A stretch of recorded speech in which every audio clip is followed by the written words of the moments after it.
Oi, turma, tudo bom? Hoje nós vamos falar sobre revoluções liberais, tá? Sobre as revoluções liberais que atingiram a Europa no século XIX. São elas a Revolução Liberal do Porto, de 1820, as revoluções de 1830 na França e as revoluções de 1848 que se iniciaram na França e se espalharam aí por várias partes da Europa, ficando mais conhecida como Primavera dos Povos, tá? Então vamos começar falando na Revolução do Porto, que foi em 1820. Ela foi em Portugal, tá? E qual é o contexto dessa revolução? Em 1820, vamos voltar um pouco antes, 1815, o Brasil estava sendo elevado a Reino Unido de Portugal, né? Quem não lembra, assiste lá, né? A vinda da família real para o Brasil, que a gente falou sobre isso. E se a gente voltar um pouquinho antes, em 1808, acontece o quê? A abertura dos portos às nações amigas. Outra matéria também está ligada à era napoleônica. Quem não lembra, assiste lá. Essa matéria fala sobre o quê? Quando a família real chega ao Brasil, né? O rei, o Dom João, ele decreta a abertura dos portos às nações amigas. Para quê? Com o intuito dele continuar comercializando com a Inglaterra, já que o Napoleão Bonaparte tinha decretado que nenhum país, né, no bloqueio continental, que nenhum país pudesse fazer comercialização com a Inglaterra. Portugal não aceita isso e vem para o Brasil. A família real, né, não aceita isso e vem para o Brasil. Em 1807, na verdade, a família já começa a se organizar e em 1808 eles estão aqui no Brasil. Esse contexto do rei Dom João no Brasil, com a sua corte em 1820, a população portuguesa, né, a parte da burguesia, exigem primeiro que o rei volte para Portugal. O rei teria que voltar para Portugal e abandonar o Brasil. Segundo, exigem que o Brasil deve ser recolonizado. E a terceira exigência, assim que o rei voltasse, ele deveria jurar uma constituição. E uma constituição por si só já é uma ideia liberal, tá? A ideia de que o rei agora ele deve obedecer essa constituição. Por isso, essa revolução liberal, no caso, né, o rei deveria obedecer a uma constituição, é o mesmo que uma monarquia parlamentar, tá? Uma monarquia parlamentarista. É aquela que o rei reina, mas não governa, tá? A gente não pode esquecer isso. O rei reina, mas não governa, como é na Inglaterra, tá? Eu já tá falando pra vocês isso, né? Que a Inglaterra é assim, a rainha reina, mas ela não governa sozinha. E assim que seria essa Revolução Liberal. O rei voltaria para Portugal, mas não reinaria sozinho. E aí, esse caráter constitucional da Revolução do Porto é fundamental para quê?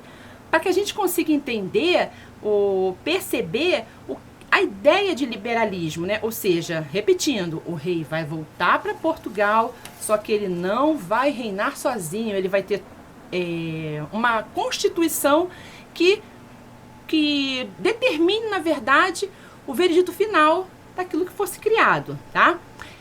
E aí a gente já vai entendendo o que é a Revolução Liberal do Porto, né, que é a Revolução de 1820. Aí chegamos na Revolução de 1830. O contexto é o mesmo, tá?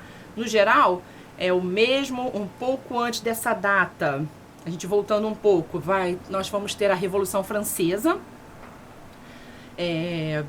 Anos antes, né, a derrubada do absolutismo, lembrando que no absolutismo o rei é absoluto. O nome já está dizendo, né? Absoluto. O rei manda, não precisa de ninguém para auxiliá-lo ou a tomada de decisões todas concentradas na mão do rei. O nome já explica tudo, né? Ele reina e as pessoas, sem questionar, devem obedecer. Mas infelizmente, esse absolutismo ele volta para a França, né? Com o rei Carlos X. Então, nós vamos ter essa revolução de 1830 justamente contra o rei Carlos X E por quê, né? Por que contra o rei Carlos X? Justamente por isso, porque ele está instituindo de novo um modelo absolutista na França, pós-Revolução Francesa. E pode-se ver claramente assim que é um rei que está estabelecendo um modelo de governo que já não existia, está obsoleto, retrógrado. As pessoas já não querem mais esse tipo de governo. E ele está restaurando isso. As pessoas vão ficar sem voz, vão ficar sem vez. Não faz mais sentido que na Europa, né, tivesse na França um governo absolutista. A França já tinha lutado para acabar com isso em pleno século XIX, né? Então a população, o que vai fazer? A população francesa, na verdade, ela vai para as ruas, ela promove barricadas, e aí com tanta agitação, né, conseguem derrubar esse rei Carlos X. E aí quando o rei Carlos X sai, assume na França o poder o rei Luís Felipe. Esse Luís Felipe de Orleans, que dá início, né, à era liberal. Ele é conhecido como um rei burguês, né, mas ao longo do seu governo, alguns problemas como crise econômica, alta de preços, a queda da produção agrícola, e mais uma série de problemas fez com que o seu governo ganhasse um ar absolutista. E aí o rei começou a perseguir a oposição e novamente explode um processo revolucionário na França. E aí essa é a Revolução de 1848 contra o absolutismo desse rei Luís Felipe de Orleans. Porém, a Revolução de 1848 ela vai implantar um modelo republicano na França. Derruba o rei, implanta a república.